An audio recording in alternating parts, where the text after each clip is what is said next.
कमलायताक्षरकराब्जनाम्बुजे सर्वदा सर्वदास्माकं सन्निधिः सन्निधिं क्रियात् गुरवे सर्वलोकानां भिषजे भवरोगिणां निधये सर्वविद्यानां दक्षिणामूर्तये नमः।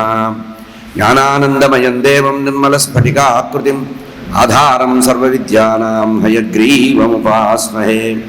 मालां कुण्डीं चडवरं शूलं शङ्खं सुदर्शनं दधानं भक्तवरदं दत्तात्रेयं नमाम्यहम्।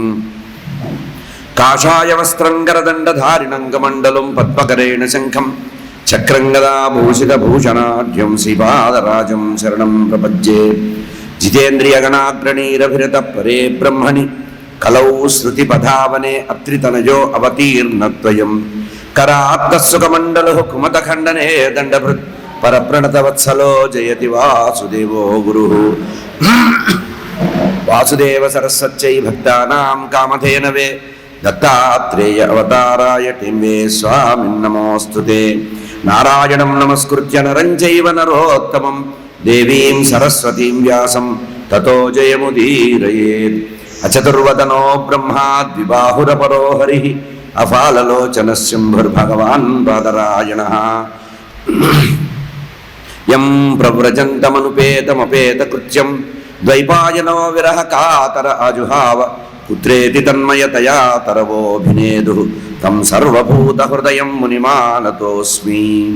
कृष्णाय वासुदेवाय हरये परमात्मने प्रणतक्लेशनाशाय गोविन्दाय नमो नमः। कृष्णाय वासुदेवाय देवकी नंदनाय च नंदगोपकुमाराय गोविन्दाय नमो नमः। वसुदेवसुतं देवं कंसचाणूरमर्दनं देवकी परमानन्दं कृष्णं वन्दे जगद्गुरुं। हरये नमः हरये नमः हरये नमः। శ్రీమద్ భాగవత సప్తాహ జ్ఞానయజ్ఞంలో 4వ రోజులో 2వ భాగంలో ఉన్నాం. అంటే పూర్వార్థం అయిపోయి సప్తాహంలో మధ్య దాటి 2వ భాగంలోకి వచ్చినట్టు లెక్క. శ్రీమద్ భాగవతం 8వ స్కంధంలో ఉండేటువంటి వామన అవతారం త్రివిక్రమ అవతారానికి సంబంధించిన కథని ఉదయం సగం చెప్పుకొని ఆపాము. బలిచక్రవర్తి అడిగాడు, వచ్చిన బ్రహ్మచారి నువ్వెవరువయ్యా, ఏ ఊరు వాడివి, ఏ గోత్రం వాడివి, ఏ కులం వాడివి, ఏం చేస్తుంటావు అంటే అప్పుడు నర్మగర్భంగా చెప్పాడు వామనాచార్యుడు, వామనమూర్తి. అంటే చెప్పినట్టు చెప్పనట్టు తన యొక్క మనోభావం చెప్పాలి, తాను నేరుగా నారాయణమూర్తి అని చెప్పకూడదు. కనుక ఇది నాకు నెలవని ఏ రీతి పలుకుదు, నేను నా దారి ఇది, నా ఊరు ఇది అని చెప్పడానికి ఎక్కడిది, ఒక చోట అనక ఉండనేర్తును. నేను ఇక్కడ ఉంటానంటే నా యొక్క నిజమైన స్థానం చెప్పాలి. ఎవరి వాడనంచు ఏమని పలుకుదు, నా అంత వాడరై నేను. నువ్వు ఎవరివయ్యా అంటే ఎవరివని చెప్తాను.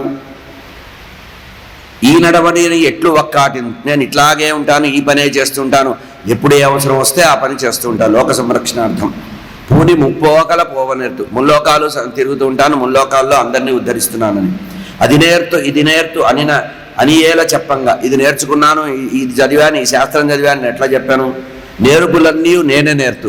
అసలు విద్యలన్నిటికీ మూలాధిష్టానమైనటువంటి హయగ్రీవస్వామిని నేనే. కనుక విద్యలకి మూలమైనటువంటి నేను, నువ్వు ఏం చదువుకున్నావంటే ఏం చెప్పను, అన్ని చదువులు నేనే చదివాను. ఒరులుగారు నాకు ఒరులకు నేనవుదు, నాకంటూ ఎవడూ లేడు, నా అందరికీ నేనున్నాను.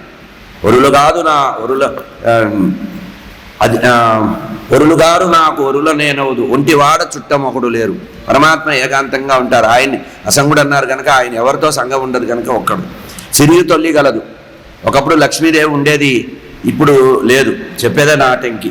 సుజనులందు తరచి చొచ్చుదు. ఇది ఒక్కటి మనకి బాగా అర్థం చేసుకోవాలి. అంటే సజ్జనులలో ఉంటాను నేను ప్రత్యేకంగా ఒక నివాసంలో ఉండను. నా నివాసం ఎక్కడ ఉంటుందంటే భక్తుల హృదయమే నా నివాస స్థానం అని చెప్పాడు. ఆ రకంగా చెప్పిన తర్వాత ఈయన అదిస్తా ఇదిస్తా ఇదిస్తా అని మొదలుపెట్టాడు కదా, దానికి చెప్తున్నాడు, జననాథ నీ మాట సత్యంబు సత్కీర్తిదంబు. నువ్వు మాట్లాడిన మాట అంతా కూడా చాలా పాండిత్య ప్రకర్షకమైనగా ఉంది, యథార్థంగా సత్యమే మాట్లాడావు. నువ్వు మాట్లాడిన మాట అంతా కూడా కులార్హంగా ఉంది. అంటే నువ్వు ఎట్లాంటి వాడివి? ప్రహ్లాదుడి వంశంలో జన్మించిన వాడివి కనుక పరమ భక్తాగ్రేసరుడు పరమ భాగవతోత్తముడైనటువంటి ప్రహ్లాదుని మార్గంలో నీ మార్గం కూడా ఉంది. అయితే మీ కుటుంబంలో ఇంతవరకు పిరికివాడు పుట్టల. మీ కుటుంబంలో గొప్ప గొప్ప వాళ్ళు పుట్టారు. ప్రత్యర్థులు మిమ్మల్ని చూసి భయపడ్డవే కానీ మీరు ఎవరిని చూసి భయపడే అలవాటు మీకు లేదు. దాన సౌండిమంబున అంటే యుద్ధ భూమిలో పాండిత్యాన్ని ప్రదర్శించలో ఎవరైనా మీ తర్వాతే. మీ కులంబునందు మొరయ ప్రహ్లాదుండు మింటి చంద్రుడు మార్కి మేరియ. మీ కులంలో ప్రహ్లాదుడు అనేటువంటి వాడు గొప్పవాడు వచ్చాడు. సత్కీర్తి సముద్రుడు, అతను కీర్తికి సముద్రుడు లోకంలో. నీరరాశి భంగి నెగరుచుండు. ఈ రకంగా ఇక మీ కుటుంబం గొప్పతనం పూర్వ తత్వం అంతా చెప్తున్నాను అని ఒక్కసారి ప్రశంస చేస్తున్నాడు. తొలి మీ మూడవ తాత హిరణ్యాక్షుడు. మొట్టమొదట మీ మూడవ తాత అంటే ఆ తరంలో మూడవ తరంలో పైన హిరణ్యాక్షుడు విశ్వజయంబు చేసే గద పట్టుకొని ఈ భూమండలం బ్రహ్మాండం అంతా తిరిగి తనకెవ్వరూ ఎదురు లేకుండా ఉన్నట్టుగా ఉన్నాడు. అయితే విష్ణుమూర్తి వరాహ రూపం ఎత్తుకొని చంపవలసి వచ్చింది. అంటే మహావిష్ణువు వైకుంఠంలో ఉండే నారాయణమూర్తి కూడా ఈయనే చెప్తున్నాడు. చూడండి, పెద్ద మనిషి తన గురించి తానే చెప్తున్నాడు. అంటే మీ ముత్తాత హిరణ్యకశిపుడు హిరణ్యాక్షుడు మహావీర భయంకరుడై గద పట్టుకొని భూమండలం అంతా సంచరించి ఎక్కడా ఎదురులేకపోగా అతన్ని మోసం చేసి మారువేషంలో వరాహ రూపం ఎత్తవలసి వచ్చింది మీ ముత్తాతని చంపడానికి. అంటే సాధారణంగా నేరుగా ఎదుర్కోవడానికి విష్ణుమూర్తికి కూడా అవకాశం రాలేదని అంటున్నాడు. అంటే ఇక్కడ ముఖప్రీతిగా మాట్లాడేటువంటి మాటలు. యాచనకు వచ్చాడు కదా, ఎదురై పోర జయంపరాదని ఈ హిరణ్యకశిపుణ్ణి ఇక హిరణ్యాక్షుడిని అట్లా చంపాడు. హిరణ్యకశిపుణ్ణి నేరుగా చంపడం చేతగాక ఆ విష్ణుమూర్తి ఎదురుగా జయించలేక ఎక్కడికెక్కడికో దాక్కొని మృత్యుస్థానాలన్నీ దాటుకొని దండెత్తి చివరికి మీ ముత్తాత హిరణ్యకశిపుడు బయలుదేరితే వైకుంఠాన్ని కూడా వదిలిపెట్టి పారిపోయాడయ్యా విష్ణుమూర్తి. అంటే మీ వంశం అంత గొప్పది, భయంకరమైనటువంటి వీరులు పుట్టినటువంటి వంశం. ఇక ఉదయాన్నే వైకుంఠానికి వెళ్ళి హిరణ్యకశిపుడు ఆ వైకుంఠంలో నారాయణమూర్తి అని ఉన్నాడని వెతికితే ధైర్యం చాలక అక్కడి నుంచి పారిపోయి మారు రూపంలో మీ ముత్తాత ముక్కులో నుంచే లోపలికి వెళ్ళి ప్రాణాన్ని కాపాడుకున్న విష్ణుమూర్తి ఉన్నాడంటే లోకంలో విష్ణుమూర్తి కంటే గొప్ప పరాక్రమంతో లేడని లోకంలో ప్రచారం కదా. అటువంటి విష్ణుమూర్తి కూడా హిరణ్యకశిపుడు యొక్క నాసికారంధ్రంలో నుంచి లోపలికి వెళ్ళి దాక్కున్నాడయ్యా. ఇది మీ వంశం యొక్క గొప్పతనం, అటువంటి వంశం మీది అని ఆతుర భూసురగతి. ఇక మీ తండ్రి గురించి సామాన్యుడా? మీ తండ్రి సామాన్యుడు కాదే. ఇంద్రుడు మొదలైనటువంటి వాళ్ళ అందరూ కూడా ఎదిరించడానికి వస్తే బ్రాహ్మణుల సహాయంతో గెలిచాడే కానీ ఎప్పుడూ కూడా ఏ రోజు కూడా ఎవరిని ఎదిరించిన వాడు కాదు. అంటే మీ తండ్రి అంటే ఎవరు? విరోచనుడు. బలిచక్రవర్తి యొక్క తండ్రి విరోచనుడు. విరోచనుడు తండ్రి ప్రహ్లాదుడు. ప్రహ్లాదుడు తండ్రి హిరణ్యకశిపుడు. హిరణ్యకశిపుడు తమ్ముడు హిరణ్యాక్షుడు. వీళ్ళ వరసంతా వాళ్ళ వంశవృక్షమంతా కూడా ప్రశంసిస్తున్నాడు. ఇట్లా ఎట్లాంటి వాడంటే ఈ విరోచనుడి యొక్క కథ చెప్తారు మనకి. విష్ణు పురాణంలో ఉంది కథ. ఒకానొక సందర్భంలో ప్రహ్లాదుడు రాజ్యం చేస్తుంటే వాళ్ళు మంత్రి యొక్క కుమారుడు వచ్చి చెప్పాట, అయ్యా విరోచనుడు ధర్మద్రోహం చేశాడు, తప్పు చేశాడు అని చెప్తే ఆ ప్రహ్లాదుడు సభాభవనంలో కూర్చొని తప్పు చేసినటువంటి తమ కుమారుడికి దేశ బహిష్కరణ వేశాట. అంటే ధర్మం కోసం నిలబడ్డాడు. బ్రాహ్మణులు నిందిస్తే, బ్రాహ్మణులు చాడీలు చెప్తే, పితృలు చెప్తే ఆ ధర్మ సింహాసనంలో కూర్చున్న ప్రహ్లాదుడు ఒకే ఒక కొడుకు పుట్టినప్పటికి కూడా ఆ విరోచనుడిని ఏం చేశాడు? ఆయుష్ని దానం చేసేశాడు. అడిగితే బ్రాహ్మణుల కోసం ఆయుష్ దానం చేసిన వాడు విరోచనుడు. ఇంత గొప్పవాడు మీ దీంట్లో ఉన్నారయ్యా. ఇక నీ విషయం చెప్పాలంటే ప్రత్యేకంగా నీ యొక్క కీర్తి చాలా గొప్పది. ఏలివిధి 3 జగముల ముల్లోకాలని ఏకఛత్రాధికంగా పరిపాలించావు. తోలిదివి ఇంద్రాది సురలను, ఇంద్రుడు మొదలైనటువంటి వాళ్ళని అమరావతి నుంచి తరిమి వేస్తే పారిపోయి ఎక్కడో గుహల్లో దాక్కుంటున్నారయ్యా. పోలిదివి దానగుణంబుల చాలిది, దానగుణంలో నీకు సాటి లేకుండా అయిపోయావు. చాలిదివి నీ రాక్షస సంరక్షణ, రాక్షస కులాన్ని రక్షించడానికి నువ్వు చేసిన కృషి అపారమైంది నాయన. నువ్వు చాలా గొప్పవాడివి. రాజ్యంబు కలిగినే నీవు పూజ్యులకును యాచకులను భూసురులకును భాజ్యముగా బ్రతుకడే నీవు త్యాజ్యంబు వాని జన్మ.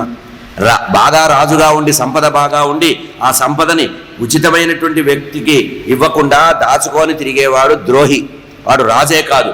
కనుక నువ్వు చేసిన దానాలు చాలా గొప్పది. నువ్వు అపారమైనటువంటి దానాలు చేసావు. లోకంలో దాత అంటే నువ్వు ఒక్కడివే. ఇంతవరకు అందుకనే నిన్ను వెతుక్కుంటూ నేను వచ్చాయి అనయ్య అని చెప్తున్నాడు.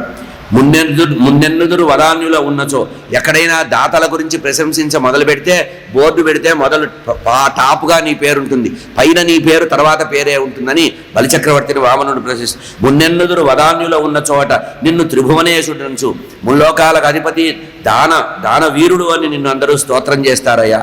అటువంటి నిన్ను ఈరోజు యాచకుడిగా నీ దగ్గరికి వచ్చాను. నువ్వు ఎప్పుడు కూడా అడిగిన వాడిని లేదు అనకుండా ఇస్తుంటావు. ఇక నువ్వేమన్నావు? గొడుగో జన్నిదమో కమండలో ఏవో ఇస్తానన్నావు. అవన్నీ నాకేందుకయ్యా, ఏం చేసుకోను? వంటివాడ నాకు 1-2 అడుగుల మేర ఇమ్ము.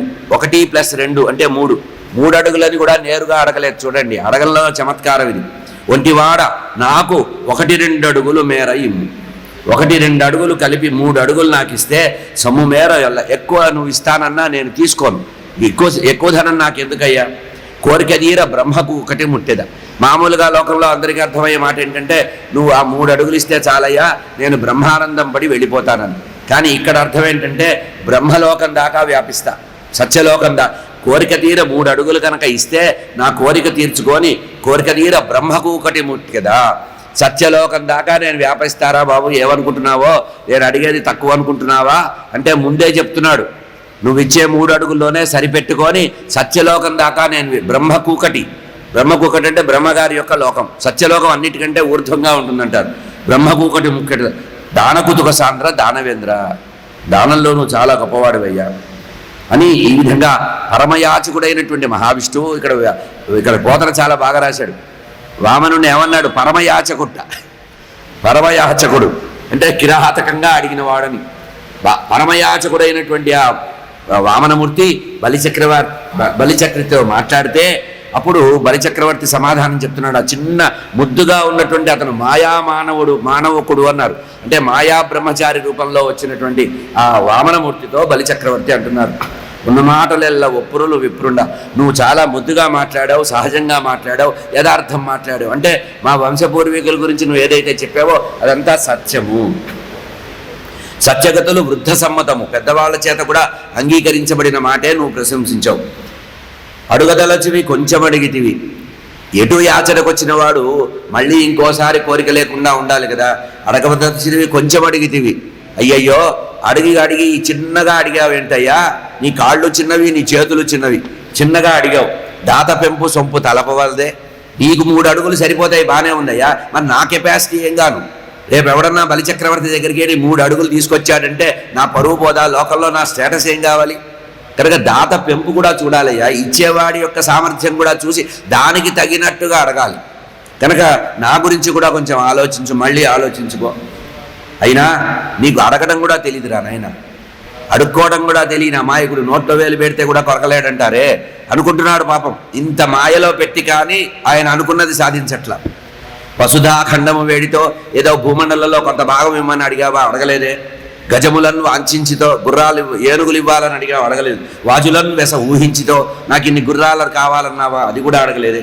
కోరితో యువతులను, బ్రహ్మచారివి కదా, ఇవాళ రేపో ఎల్లో పాణిగ్రహణం చేసుకోవాలి కదా, కనికామని అడిగావా? అడిగలేదు. వీక్షించి కాంక్షించితో పసిబాలుండవు, చిన్నపిల్లవాడివిరా నాయన, నీ నేర అడగనేరవు, నీకు అడుక్కోవడం కూడా తెలియదురా నాయన. నీ భాగ్యంబులు ఈ పాటిగా, ఇంతే నీ భాగ్యమేమో. ఒక్కొక్కసారి అడగడంలో కూడా దారిద్ర్యం ఉంటుంది, నీ భాగ్యం ఇంతే ఉందేమో. అసురేంద్ర పదత్రయం బడుగా అసురేంద్రుండు పదత్రయం బడుగా ఈ రాక్షసరాజైనటువంటి బలిచక్రవర్తిని పదత్రయం 3 అడుగులు అడగడం అనేది నీ యొక్క అల్పత్వాన్ని తెలియజేస్తుంది. నీ అల్పబుద్ధి, చిన్నతనాన్ని, చిన్న బుద్ధిని తెలుస్తోంది. అంటే ఈ ఉద్దేశం ఏంటంటే పేదవాడి కోరికలు చిన్నగానే ఉంటాయని. కనుక నువ్వు పేదవాడివి, బడుగు బ్రహ్మచారివి, నీ అడగడంలో కూడా చాలా పిసినారితనం చూపించావు. అల్పంబు నేర్చునే అని ఈ విధంగా పిల్లవాడిని చూశాట. గృహమేదికి మేధావికి ఇక్కడ యజమాని అయినటువంటి మహాగృహస్థు అయినటువంటి బలిచక్రవర్తికి బాలుడైనటువంటి బ్రహ్మచారికి ఈ విధంగా సంవాదం జరిగిందట. మళ్ళీ అప్పుడు వామనమూర్తి అంటున్నాడు, అయ్యా నేను బ్రహ్మచారిని, నాకు కావలసిన వస్తువుల యొక్క లిస్టు చాలా చిన్నది. నేను ఏదో యజ్ఞ పరికరాలో సంధ్యావందనం చేసుకోవడానికో, గాయత్రి జపం చేసుకోవడానికో అంతవరకే నా కోరికలు, అంతకు మించి నాకు కోరికలే లేవు. కనుక నేను ఏం అడగలను? బ్రహ్మచారిగా ఉండేవంటి నా కోరికల్ని తీర్చుకోవడానికే నేను అడుగుతా. గొడుగో జన్నిదమో కమండలువో నాకు ముంజియో దండమో వడుగేనెక్కడ భూములెక్కడ కరుల్ వామాక్షుల స్తంభులెక్కడ నిత్యోతిచ కర్మమెక్కడ మద ఆకాంక్షితంబైన 3 అడుగులు మేరయ్య త్రోవికిచ్చటిది బ్రహ్మాండంబు నా పాలికి. అయ్యా నేను వ్యక్తిగతంగా బ్రహ్మచారిని. ఆ బ్రహ్మచారిగా ఉండేవాడి నాకేం కావాలి? ఎండలో తిరగడానికి గొడుగు, ఆచ్ఛాదన, వర్షం పడ్డా ఎండ వచ్చినా గొడుగు, ఆ తర్వాత జపం చేసుకోవడానికి కమండలం, ఆ తర్వాత ముంజ, దర్భముంజ, ఆసనం వేసుకోవడానికి లేదా దండము, పలాస దండము. నాకు భూములు ఎందుకు, గుర్రాలు ఎందుకు, ఏనుగులు ఎందుకు, కన్యలు గోవులు ఎందుకు? ఇవన్నీ నేను ఏం చేసుకోను? నాకు లగేజీ తప్పించి నా నిత్యోతిశ కర్మ అంటే నేను నిత్యం చేసుకునేటువంటి నా కర్మకి అనుకూలంగా నా అనుష్ఠానానికి యోగ్యంగా ఏదైతే ఉంటుందో అదే అడుగుతున్నా. మరి ఆకాంక్షితం పైన నేను కోరిదిస్తే చాలరా పెద్ద మనిషి, నాకు ఎక్కువ కల్లా నేను అడిగిందేదో ఆ 3 అడుగులు నా ఎదురుగా పాడై నేను తీసుకొని వెళ్తా. మరి ఆకాంక్షితం పైన 3 అడుగులు మేరయ్య ఇచ్చుట త్రోవకిచ్చి నాకు ఇది చాలు. బ్రహ్మాండంబు నా పాలికి, ఇదే నాకు బ్రహ్మాండమయ్యా, ఆ 3 అడుగులు చాలు, ఇంతకంటే నేను ఎక్కువ కోరను అన్నాడు. అని మళ్ళీ ఇంకా చెప్తున్నాడు, లోకంలో ఇచ్చేవాడున్నా కూడా పుచ్చుకునేవాడికి కూడా బుద్ధి ఉండాలిగా, యోగ్యతలనే ఒకటి ఉండేగా. నేను బ్రహ్మచారిని పెద్ద ఎట్లా అడుగుతానయ్యా? కనుక నా యోగ్యత బట్టి నేను అడుగుతున్నా. నా యోగ్యత ఇదే. వ్యాప్తింబగ వగవగ ప్రాప్తంబైన లేశమైన 10,000 చున్ తృప్తించందని మనజుడు సప్తద్వీపములనైన చక్కంబడునే. లోకంలో తృప్తి అనేది ఒకటి ఉండాలి. ఆ తృప్తి లేకపోతే ఎదుష్టాలాభ సంతుష్టి అంటారు. మనకి కుచేలోపాఖ్యానంలో చెప్తారు, ఎదుష్టాలాభ సంతుష్టి ఉండాలట బ్రాహ్మణుడికి. అంటే ఇచ్చినంతలో తృప్తి పడేటువంటి తత్వం ఉండాలట. రేపనే ఆలోచన లేనివాడే ఉత్తమ గృహస్థు, ఉత్తమ బ్రాహ్మణుడు అన్నాడు. బ్రాహ్మడికి ఉండే ప్రధాన లక్షణం రేపు గురించి ఆలోచించకూడదట. భగవంతుడు ఇస్తాడు, ఈశ్వరుడు ఇస్తాడు. భగవంతుడు మనకి విద్య ఇచ్చాడు, మన విద్యని ఆశ్రయించి ప్రపంచం అంతా బతుకుతోంది. కనుక ఇచ్చేటువంటి తనము, ఇచ్చే అవసరం వాడికి ఉంటుంది. కానీ మనం అడగడం ఏమిటి? వాడు ఇచ్చి వాడు తరించాలి. ఇవ్వడం వల్ల వాడికి తరింపు కలగాలి, కానీ అడగడం వల్ల మనకి లోపమే వస్తుంది. కనుక వ్యాప్తి పొందక ఉన్నదానికి తృప్తి పడకుండా ఎక్కువగా కోరుకొని పేరాశకి వెళ్ళిపోయి తృప్తిని చెందని మనుజుడు సప్త సముద్రాలు మొత్తం ఆధిపత్యం వచ్చినా, సప్త సముద్రాల చుట్టబడినటువంటి భూమండలం చేతికిచ్చినా ఇంకా అవతలేదో ఉందనుకుంటాట. కనుక పుట్టింట్లో ఆడవాళ్ళు వచ్చి అడుగుతారు, ఆడపిల్లలు అడుగుతారే, తులం బంగారం కాదు 5 తులాలు బంగారం ఇస్తే మా నాన్న దగ్గర 50 తులాలు ఉంది, 5 ఇచ్చాడంటారు. అట్లా తృప్తి లేని తనం అనేది ఏదైతే ఉంటుందో దానివల్ల మనిషికి ఇంకా నిరాశ పెరుగుతుంది. తృప్తి లేకపోతే మనిషి వ్యర్థజీవి అవుతాడట. కనుక ఉన్నంతలో తృప్తి పడాలి. ఉన్నంతలో తృప్తి పడ్డవాడు అమోఘమైన, అంటే వద్దనుకున్న కొద్దీ వస్తుందిటండి జీవితంలో సంపద. బ్రాహ్మడి లక్షణం చెప్పారు, బ్రహ్మపురాణమో ఏదో ఒక పురాణంలో ఉంది. ఎప్పుడైతే బ్రాహ్మడు నాకు యాచన వద్దు అని నిర్ణయించుకొని పరిమితంగా ఉంటాడో రాసులు పోసి వెళ్తారట. బ్రహ్మపురాణమే. ఎప్పుడైతే మనం వద్దనుకుంటామో వద్దన్న కొద్దీ వస్తుందట. ఆ వద్దన్న కొద్దీ వచ్చి ఏం చేస్తుందంటే మనకు వైరాగ్యం కలిగించి ఇదంతా కూడా ఎవరి నెత్తిన పెడదామా అని ఎదురు చూస్తూ ఉంటాట. ఇదంతా నాకు పాపహేతువు, ఈ సంచితం వల్ల నాకు పాపం పెరుగుతుంది, కనుక ఈ సంచయం చేయడం చాలా తప్పని ఎవరి నెత్తిన పెడదామా అని, ఎవడొస్తాడా అతిథి అని చూస్తూ ఉంటాట. ఇది ఉత్తమ బ్రాహ్మణ లక్షణంట. అట్లా ఉన్నప్పుడు బ్రహ్మ తేజస్సు అనేది వృద్ధి అవుతుందన్నారు అని వెంటనే చెప్తున్నాడు. ఆశాపాశము తాకడు నిడుగులేదు అంతంబు. ఆశ అనేటువంటి తాడు లాగిన కొద్దీ వస్తూ ఉంటుందట. 10 కోరికలు తీరితే అవతల ఇంకో 20 కోరికలు లైన్లో ఉంటాయట, క్యూలో వెయిటింగ్ లిస్ట్లో ఉంటాయట. ఆశ అనేది పాశం లాంటిది. ఆశాపాశము తాగడు నిడుగులేదు అంతంబు, దానికి అంతం లేదుట. కొలతకి అందనటువంటి ఆశ అనేటువంటి తాడు, పాశము చాలా పెద్దది. రాజేంద్ర వారాసి ప్రావృత వేదిని వలయ సామ్రాజ్యంబు చేకూరియం కాసిన్ పొందక వైన్య గయ భూకాంతాదుల్ అర్ధకామాసం పాయగ నేర్చిరే. ఇంతకుముందు చరిత్రలో ఎంతమంది రాజులు లేరు, ఎంతమంది చక్రవర్తులు లేరు. ఎంతోమంది చక్రవర్తులు ఈ భూమిని పరిపాలించారే. కొన్ని వేల మంది భూమిని పరిపాలిస్తే మనం వేల మీద లెక్క పెట్టే వాళ్ళని చెప్పుకుంటున్నాం. హరిశ్చంద్రుని చెప్పుకుంటున్నాం, రామచంద్రుని చెప్తున్నాం, నలమహారాజుని చెప్తున్నాం, ఎవరో ధర్మరాజుని చెప్తున్నాం. ఇంతమంది ఉండగా అన్ని వేల మంది భూమిని పరిపాలిస్తే కొంతమందిని ఎందుకు చెప్పుకుంటున్నాం? ఎవడైతే ఆశని చేయించాడో, ఎవడైతే ధర్మాన్ని నిలబెట్టుకున్నాడో, ఎవడైతే వైయక్తికంగా దానాలు చేశాడో వాడి గురించే చెప్పుకుంటున్నాం. కానీ లోకంలో ఉన్న ప్రతి రాజు గురించి మనం చెప్పుకోవట్లేదు కదా. నిజాశాంతంబుచు, అసలు ఆశకి అంతం చూసిన వాడు ఇంతవరకు ఎవడన్నా ఉన్నాడో? ఎవడు లేడు. ఆశ యొక్క అంతాన్ని చూసిన వాడు ఇంతవరకు చరిత్రలో లేడు. కనుక ఆశని నియంత్రించుకోవడమే మంచిది, కానీ ఆశ యొక్క అంతాన్ని చూసినటువంటి మహానుభావుడు చరిత్రలో లేరేడయ్యా అని చెప్తున్నారు. సంతుష్టుడి మూడు జగములకు పూజ్యుడు. ఎవరైతే నిత్య సంతుష్టుడి ఉంటాడో వాడు ముల్లోకాలలో అందరి చేత పూజ్యభావం కలవాడు, వాడే పూజ్యుడట. సంతుష్టుడి మూడు జగంబుల పూజ్యుడు, సంతోషికెప్పుడు జరుగు సుఖము. నిత్య సంతుష్టిగా ఉన్నవాడికి నిత్యము సుఖం ఉంటుందట. జీవితంలో సుఖం కావాలని కోరుకున్నవాడు సంతృప్తి అనేది ప్రాథమికంగా పెట్టుబడిగా పెట్టుకోవాలట. కనుక సంతృప్తి అనేది చాలా గొప్పది. సంతుష్టుడి మూడు జగములకు పుచ్చుండు, సంతోషికెప్పుడు జరుగు సుఖము. సంతోషి కాకుండా సంతార హేతు. మనం సంతోషం తృప్తి లేకుండా జీవిస్తే మళ్ళీ ఇంకో జన్మ పుట్టవలసిన అవసరం వస్తుందట. అంటే కోరికలు చావకుండా మనిషి చస్తే ఇంకో జన్మకు కారణం అవుతుందట. కనుక కోరికల్ని నియంత్రించుకోవాలి, ప్రతివాడు కూడా కోరికల్ని అదుపులో పెట్టుకోవాలి అని చెప్తున్నాడు. నీవు రాజువనుచు నిఖిలంబును అడుగుట తగవు కాదు. ఏదో నువ్వు చక్రవర్తివి కదా, బలి చక్రవర్తి దగ్గరికి నేను వచ్చాను కదా అని చక్రవర్తి స్థాయి బట్టి చక్రవర్తి దగ్గర ఉన్నదంతా అడగడం ఏమన్నా బాగుంటుందా? ఉండదయ్యా. నీకు ఉండడం నాకు ఆనందం. ఇచ్చేటువంటి యజమాని చాలా సంపన్నుడుగా ఉండడం అనేది దాతకి చాలా ఆనందకరమైన విషయం. నువ్వు తృప్తిగా నీవు అనంతమైనటువంటి ఐశ్వర్యంతో ఉంటే నాకు అంతకంటే తృప్తి ఏముంది? కనుక నాలాంటి వాళ్ళకి 10 మందికి ఇవ్వగలిగే శక్తి భగవంతుడు నీకు ఇచ్చాడు కనుక నువ్వు అదృష్టవంతుడివి. అంతేగాని నీది ఉన్నదంతా నేను తీసుకోవాలి, చక్రవర్తి దగ్గరికి వెళ్ళాను కనుక రెమ్యునరేషన్ పెంచాలి, దక్షిణ పెంచుకోవాలి అనుకోవడం తప్పు. నీ స్థాయి నీకుంటుంది, నా స్థాయి నాకుంటుంది. నాకు కూడా కొంత ధర్మం ఉందిగా. నీకు ఇచ్చే దాతృధర్మం ఉంటే ప్రతిగ్రహిత ధర్మం కూడా నాకుంది కదా, నా నియమాలు నాకున్నాయి అన్నాడు. నీవు రాజువనచు నిఖిలంబు అడుగుట తగువు కాదు. నువ్వు చక్రవర్తివి కదా అని అన్నీ అడగడం అనేది పద్ధతే కాదు. కనుక నాకు కావాల్సిన పదత్రయం మాత్రమే నేను అడుగుతున్నాను, ఈ పదత్రయం మాత్రమే నాకు ఇస్తే చాలు అన్నాడు. ఇట్లా వీళ్ళిద్దరూ వాదించుకుంటుంటే దూరంగా శుక్రాచార్యుల వారు కూర్చొని చూస్తున్నట్ట. వీడి కొబ్బలారుతున్నాయి, ఈ బలి చక్రవర్తి ఈ రోజుతో సఫా అయిపోతున్నాడు, వీడేమో అమాయకుడు, వాడేమో వద్దంటున్నాడు, వీడేమో కావాలంటున్నాడు, ఏ కర్మ ఇది? నిన్నగాక మొన్న రాజ్యం పోయి ప్రాణం పోతే వీడిని మళ్ళీ ఉద్ధరించాను, వీడిని మళ్ళీ సరి అయిన పద్ధతిలో పెట్టుకున్నా, మళ్ళీ వీడు కొబ్బలారుకుంటున్నాడు, వీడికి ప్రయోజకత్వం లేదు, వీడి కోసం నేను ఎన్ని తిప్పలు పడాలని వాడు నెత్తి కొట్టుకుంటున్నాడు. శుక్రాచార్యుల వారు నెత్తి కొట్టుకుంటున్నాడు. కొట్టుకొని వీళ్ళ మధ్యలోకి వచ్చేశాడు. వీళ్ళ మధ్యలోకి వచ్చి ఆ మాటల్ని చూసి బాధపడిపోయాట. గురువు కదా, శిష్యుడి యొక్క క్షేమాన్ని నిరంతరం కోరేటువంటి ఆ శుక్రాచార్యుల వారు అంటున్నారు, ధనుజేంద్ర నాయన బలిచక్రవర్తి, ఏమిట్రా ఇది? ఈతడు ధరణీసుడు కాడు. వచ్చినవాడేదో బ్రాహ్మడు అనుకుంటున్నావు, ఇప్పుడే ఒడుగైపోయింది, గొడుగు వేసుకున్నాడు, పంచశిఖలు అట్లాగే ఉన్నాయి, పావుకోళ్ళు చేతిలో ఉన్నాయి, ఏదో తాటాకులు గొడుగు వేసుకున్నాడు, దర్భలు చేతిలో పట్టుకున్నాడు, అమాయకుడు అనుకుంటున్నావు. ఈ వచ్చినవాడు భూసురుడు కాదు, బ్రాహ్మణుడు కాదురా నాయన, కేవల బ్రాహ్మణుడు కాదు. ధనుజేంద్ర ఈతడు ధరణీసుడు కాడు. దేవకార్యము సాధించు కొరకు దేవతలకి ముల్లెగట్టి మూట పెట్టి ఇవ్వడానికి, నిన్ను నాశనం చేయడానికి వచ్చాడురా. హరి విష్ణువు అవ్యయుడు. వచ్చినవాడు సాక్షాత్తు నారాయణమూర్తిరా నాయన. అతను అవ్యయుడు, నాశనము లేనివాడు, సనాతనుడు, శాశ్వతుడు. అతిథి గర్భంలో పుట్టాడు.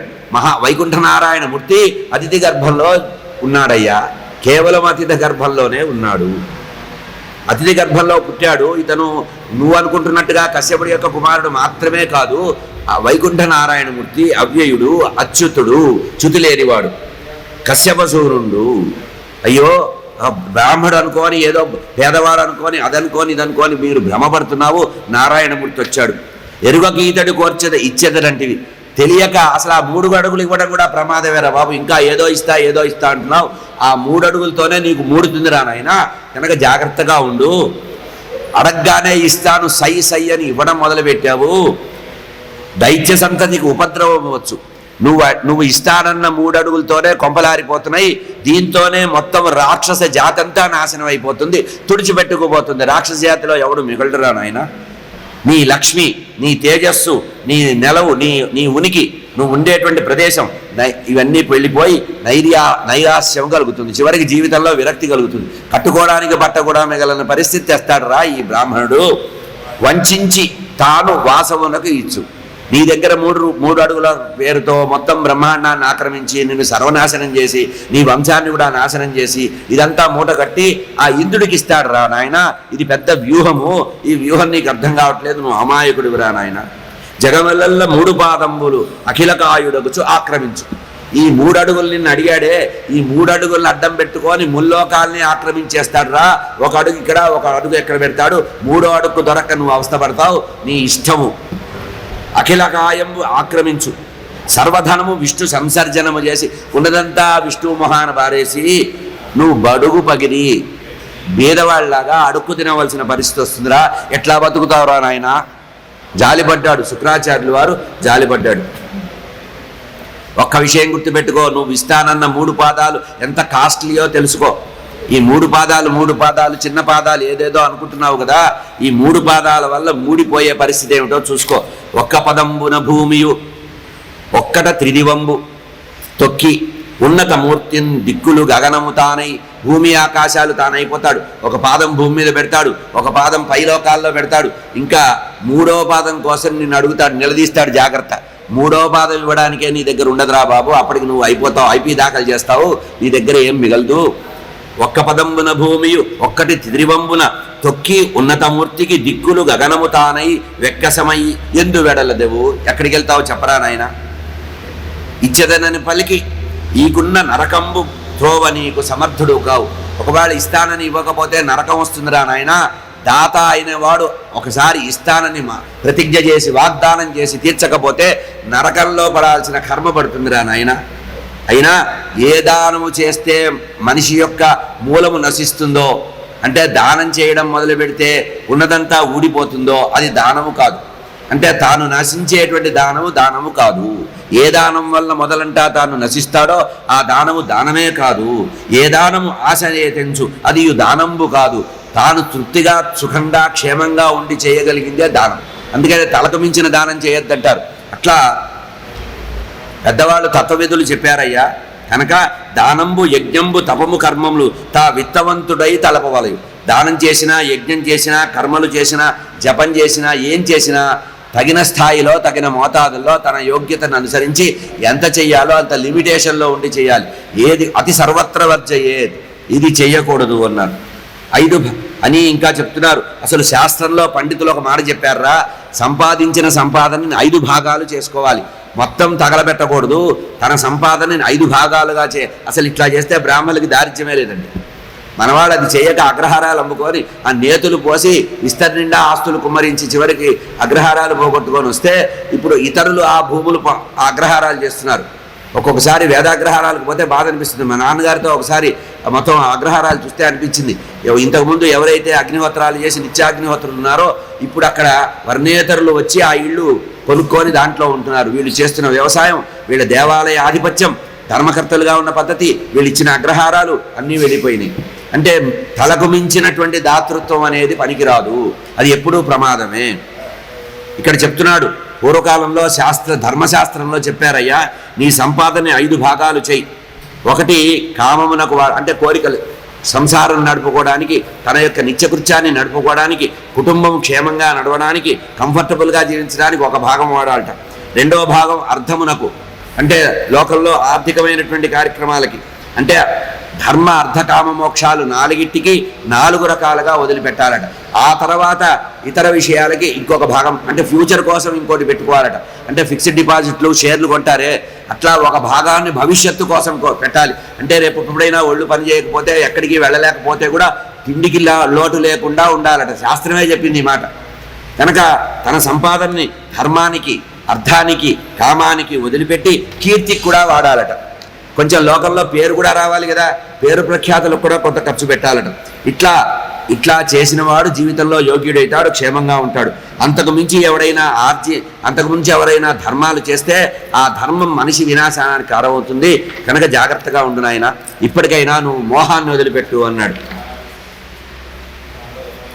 అంటే ఎప్పుడు మనం చేసిన దానం వల్ల మనకి వృద్ధి కావాలే కానీ ఉన్నది పోకూడదు.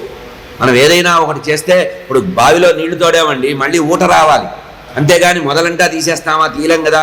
కనుక మూలనాశనం చేయకూడదు.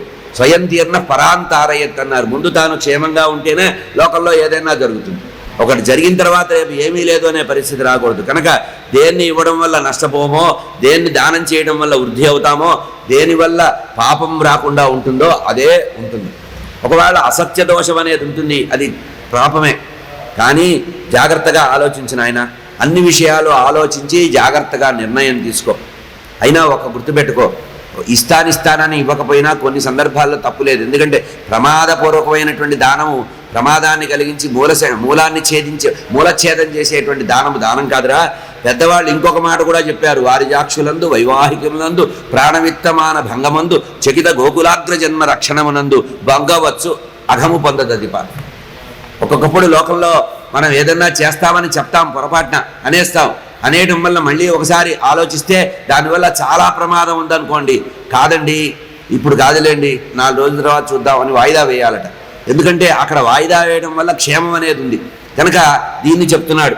వారిజాక్షులందు స్త్రీల విషయంలో, వైవాహికతమునందు వివాహ పెళ్లి సంబంధాలు కుదిర్చేటప్పుడు కొంచెం అవతల వారి గురించి చెప్పేటప్పుడు కొంచెం మసాలా కూడా కలిపి చెప్పాలి. పర్వాలేదండి, పెద్దగా కట్నం ఇచ్చుకోలేడు, కానీ భవిష్యత్తులో రేపు ఎప్పుడన్నా అల్లుడు కూతురు ఇంటికి వస్తే ఇంత ముట్ట చెప్పగలిగే శక్తి ఉందండి, మరీ అంత లేనివాడేం కాదని చెప్తారు.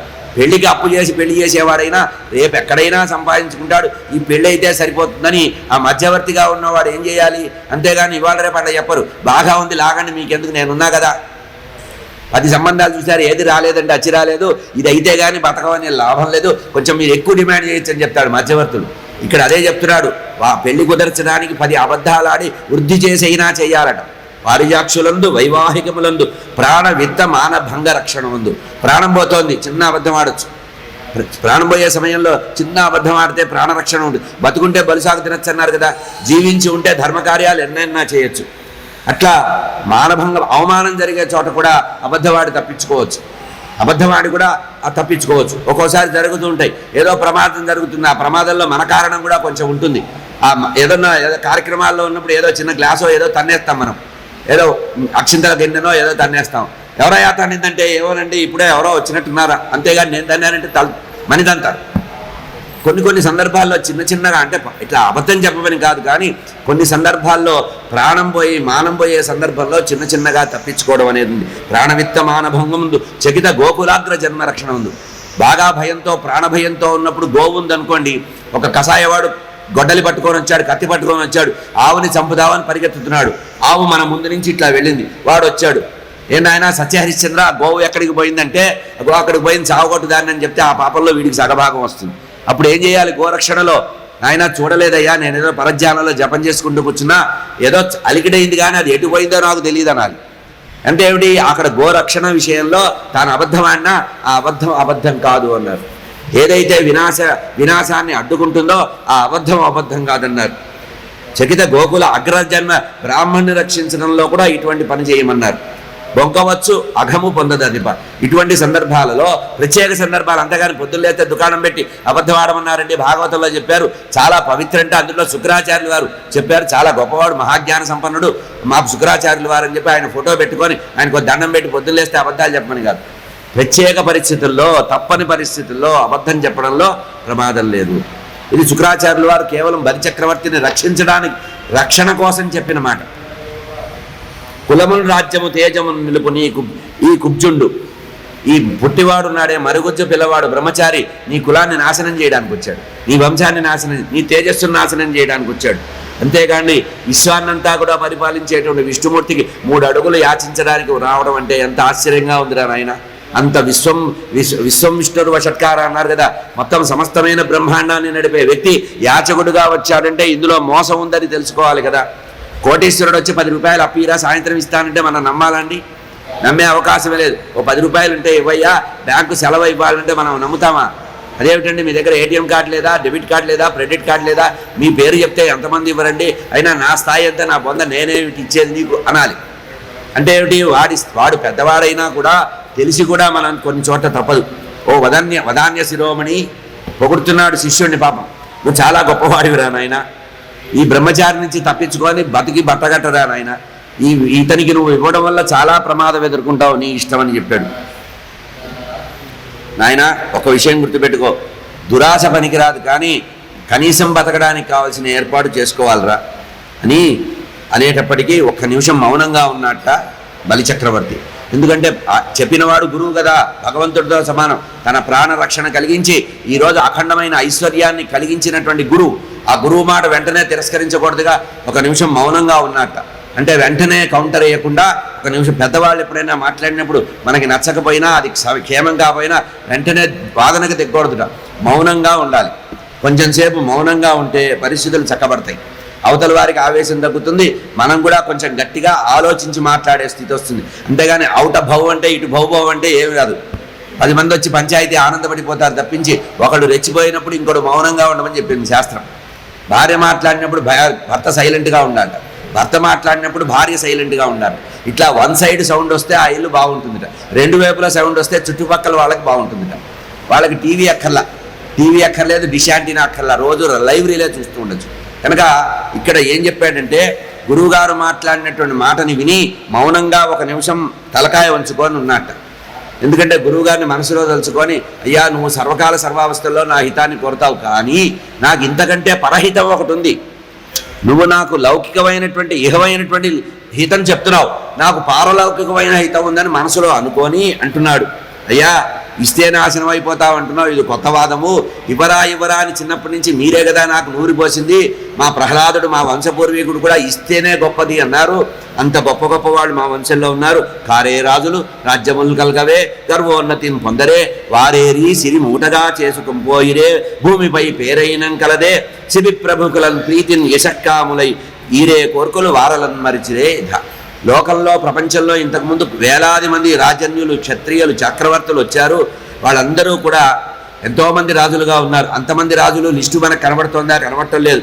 ఎవరైతే ధర్మాన్ని ఆచరించి దానాన్ని చేసి సర్వాన్ని త్యాగం చేసి ఉన్నారో అటువంటి శిబి చక్రవర్తి మొదలైనటువంటి వాళ్ళని చరిత్రలో చెప్పుకున్నాం. కానీ మిగతా వాళ్ళందరూ ఏమయ్యారు? రాజులు, బూజులు, తరాజులు అయ్యారు. వాళ్ళ పేరే సోదిలోకి లేదు కదా. కనుక చరిత్రలో యశస్సు కోసం శిబి చక్రవర్తి లాంటి వాడు కీర్తి కోసం సమస్తం త్యాగం చేశాడు కదా, అటువంటి వాళ్ళ పేరే నిలబడింది కదా. కనుక జీవితంలో చాలా గొప్పది. అయితే ఈయన ఏమన్నాడు? అరే దానం ఇవ్వద్దురా, దానం ఇవ్వద్దు, గీనం ఇవ్వద్దు అని చెప్పాడు శుక్రాచార్యులు వారు. దీన్ని మనసులో బాగా పెట్టుకొని ఆ దానం గీనం అని ఆయన అంటే రాజ్యము గీజ్యము అన్నాడు. ఆయన దానం గీనం అని తీసి పారేస్తే అసలు అది కాదు తీసి పారేసేది. ఈ రాజ్యం ఏమిటి, గీజ్యం ఏమిటి, ఏ ఒక్కర్లేదు, రాజ్యం లేకపోయినా సరే, ప్రాణం పోయినా సరే చెప్తున్నాడు. అయినా మీరేమన్నారు? వచ్చినవాడు విష్ణు అన్నారా? ఈ బ్రహ్మచారి కపట బ్రహ్మచారి అన్నావే, నిజంగా విష్ణుమూర్తి అయితే ఇంకా అంతకంటే అదృష్టమే ఉందయ్యా. ఇచ్చేవాడిదైనటువంటి నా చేయి పైనుండి యాచకుడైనటువంటి లక్ష్మీపతి శ్రీపతి అయినటువంటి ఆ మహావిష్ణువు యొక్క చెయ్యి కింద ఉండి నా చెయ్యి పైనుంటే ఇంతకంటే అదృష్టం ఏమన్నా ఉందా? ఇటువంటి ఛాన్స్ ఇంతవరకు ఎవరికన్నా చరిత్రలో దొరికిందయ్యా. కనుక ఇవ్వాలంటే ఈయనకే ఇచ్చి తీరాలి, తప్పకుండా ఇస్తానన్నాడు. ఈ మాట ఆయన అనకపోతే బాగుండేది. వచ్చినవాడు లక్ష్మీపతి రా నాయన అంటే, ఓహో లక్ష్మీపతి అయితే ఇంకా అదృష్టం కదా. లక్ష్మీ సంపన్నుడైనటువంటి ఆ మహావిష్ణువు చేయి కింద పెట్టి ఇచ్చే చేయి నా చేయి పైన ఉంటే ఇంతకంటే అదృష్టమే ఉంది. ఆదిన్ శ్రీసతి కొప్పుపై తనువుపై అంశోత్తరీయంబుపై పాదాబ్జంబులపై తటిపై ఫలిన్లపై నూత్న మర్యాదంచెందు కరంబు క్రిందై మీదైనా కరం ఉంటుట ఒప్పుగాదే.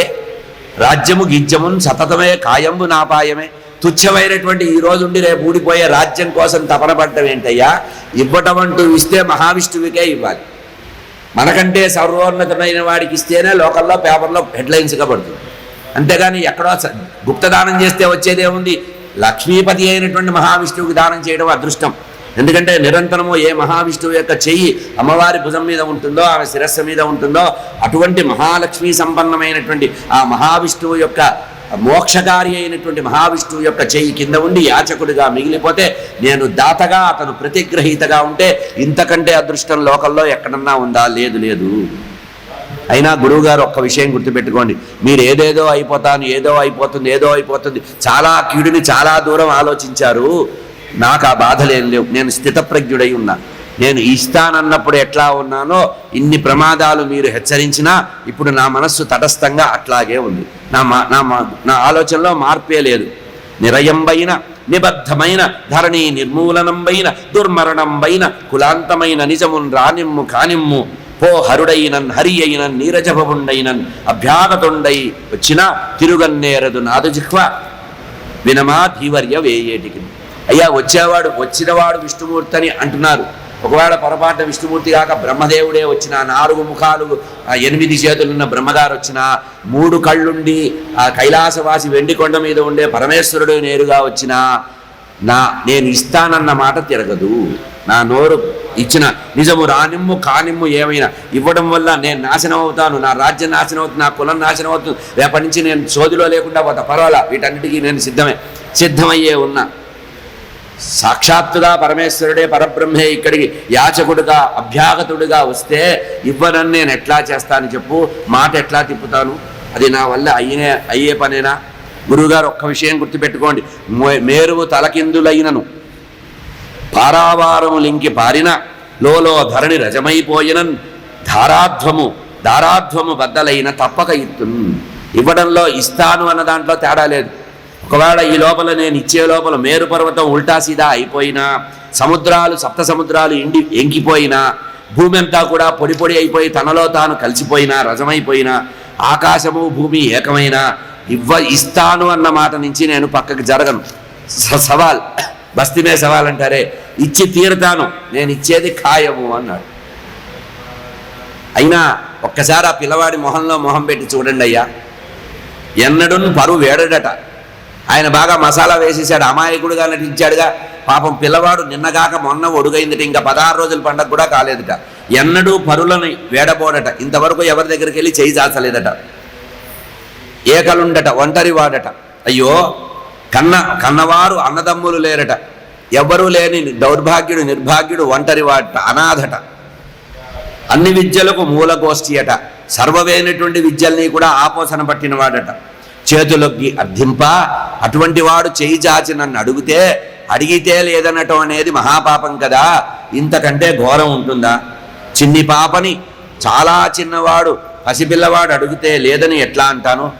తప్పక ఇత్తున్, నేను తప్పకుండా ఇచ్చి తీరుతాను అన్నాడు.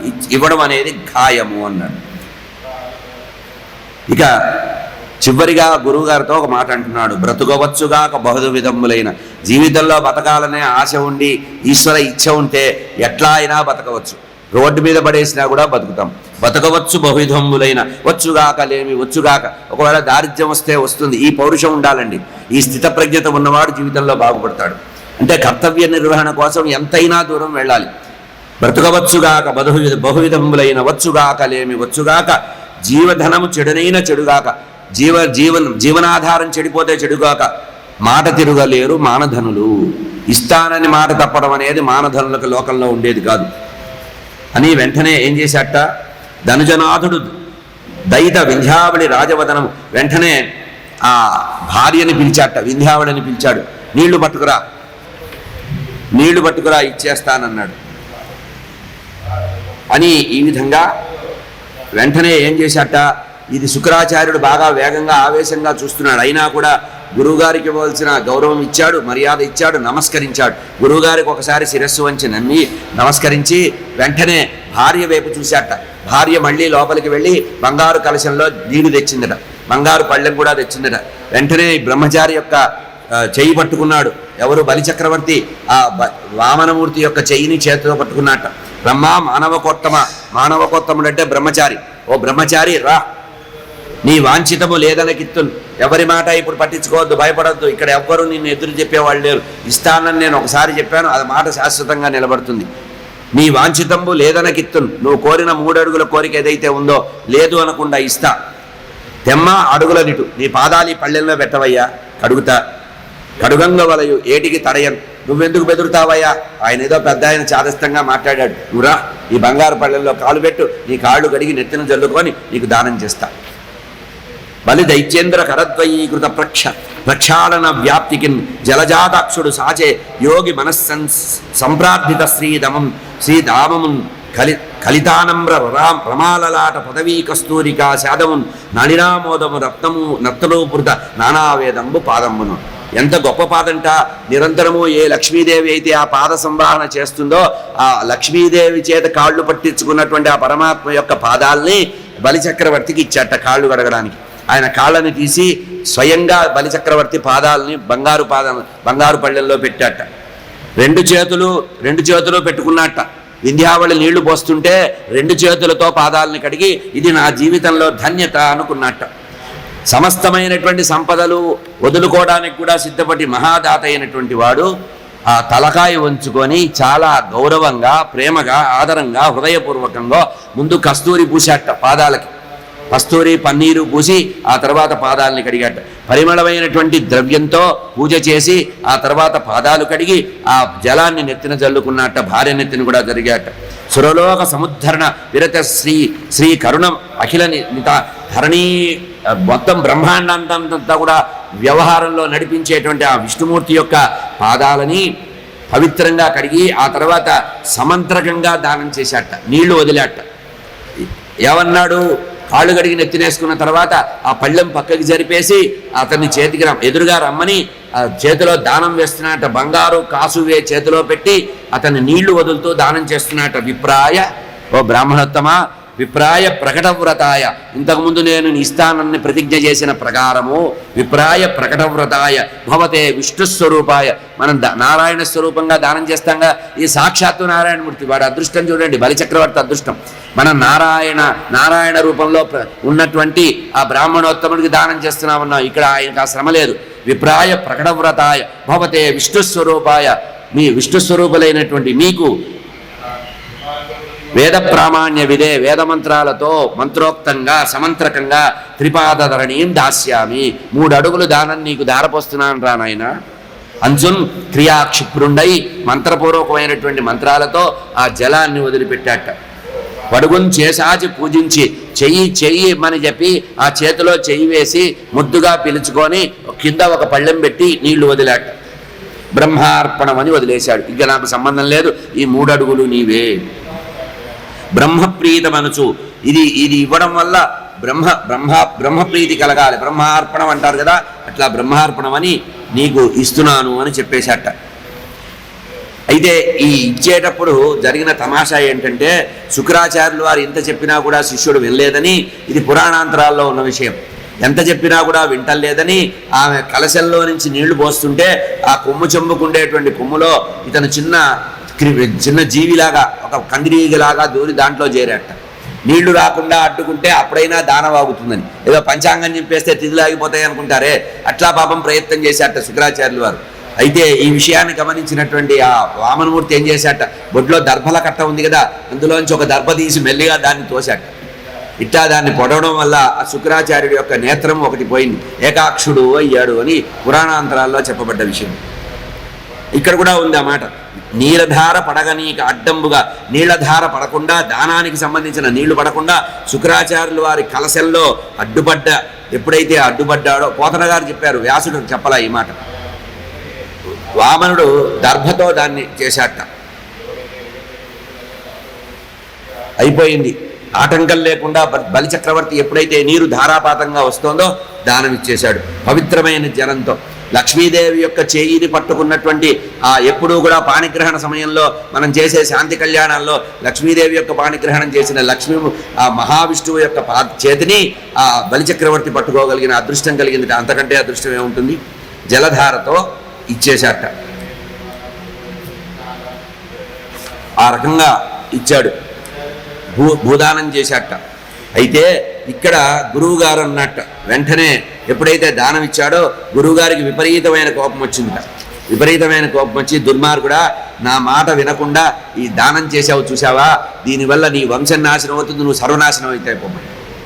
అంటే ఇక్కడ అర్థం ఏంటంటే, గురువు యొక్క శాపమే వర్తించింది. నిజంగా ఇక్కడ వామనముడు చేసింది ఏం లేదు, గురువుగారి శాపాన్ని అమలుపరిచాడు అంతే.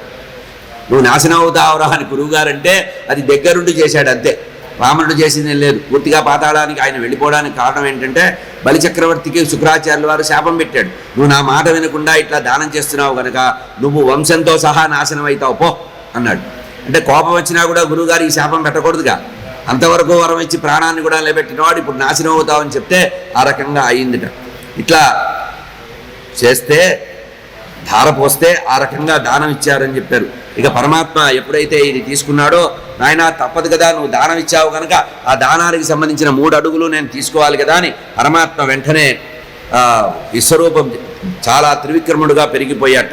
ఇంతింతై వటుడింతయై మరియుతానంతై నవోవీధిపైనంతై తోయద మండలాగ్రమున కల్నంతై ప్రభారాశిపైనంతై చంద్రున కంతయై ధ్రువుపై అంతై మహర్వాటిపైనంతై పదోన్నతుండవచ్చు బ్రహ్మాండాంత సంవర్ధి అయి పెరిగిపోయాట, మెల్లిమెల్లిగా పెరిగిపోయాడు. దానం తీసుకున్నప్పుడు కురసగా ఉన్నాడు, దానం పొందిన తర్వాత మెల్లిమెల్లిగా పెరిగిపోయాడు. ఆ పెరగడం ఎట్లా ఉందిటంటే ఇక్కడేమో ఇంత ఇంత అంత అంత అని చెప్పాడు, ఏదో జానా బెత్త లెక్కలు చెప్పినట్టు చెప్పాడు. ఇంకా స్పష్టంగా అర్థం కాదేమో అని ఆయన ఎట్లా పెరిగాడో చెప్తున్నాడండి పోతన. రవిబింబం ఉపబింబ పాత్రమై ఛత్రమై శిరోరత్నమై శ్రవణాలంకృతమై గళాభరణమై సౌవర్ణ కేయూరమై చవిమత్ కంకణమై కటిస్థలి ఉదంచ ఘంటమై నూపుర ప్రవరంబై పదపీఠమై వటుడుతా బ్రహ్మాండంబు సంవర్తి అయి బ్రహ్మాండము నిండే. ఎట్లా ఉన్నట్ట వామనమూర్తి ఒకసారి అట్లా బ్రహ్మాండం వెళ్ళిపోతుంటే సూర్యబింబం మొట్టమొదటగా ఏమైందిట, నెత్తి మీద గొడుగులాగా సూర్యబింబం కనపడిందిట. ఫస్ట్ ఆయన పెరుగుతున్నప్పుడు ఆకాశంలో ఉండే సూర్యబింబము సూర్యగోళం ఇట్లా నెత్తి మీద బింబంలాగా తయారైంది, గొడుగులాగా తయారైందిట. ఆ తర్వాత శిరోరత్నమై పాపిటి బిల్లలాగా తయారైందిట. ఆ తర్వాత మకర కుండలంగా మారాట సూర్య భగవానుడు. ఆ తర్వాత కంఠాభరణంగా మారాట. అంటే ఈయన పెరుగుతున్న కొద్దీ సూర్యుడి యొక్క స్థితి దాడుతున్నాడు. ఆయన మధ్యలోకి వచ్చేస్తున్నాడు. ఆయన కిందకేం రావట్లేదు, ఆయన దాటిపోతున్నాడు ఈయన అంతే. కంఠాభరణంగా మారాట, తర్వాత భుజకీర్తిగా మారాట, ఆ తర్వాత కాంతులీనేటువంటి చేతి కంకణంగా మారాట సూర్య భగవానుడు, సూర్యబింబం. ఆ తర్వాత మొలనూలుగా మొలతాడులాగా తయారయ్యాట. ఆ తర్వాత చివరికి పాదపీఠంగా మారాట. సూర్య భగవానుడు ఆ వామనమూర్తి యొక్క పాదానికి పీఠంగా ఆ సూర్యగోళం మీద కాలు పెట్టినట్టుగా అంత విశ్వరూపంగా విరాట్ రూపంలో హరయే నమః హరయే నమః హరయే నమః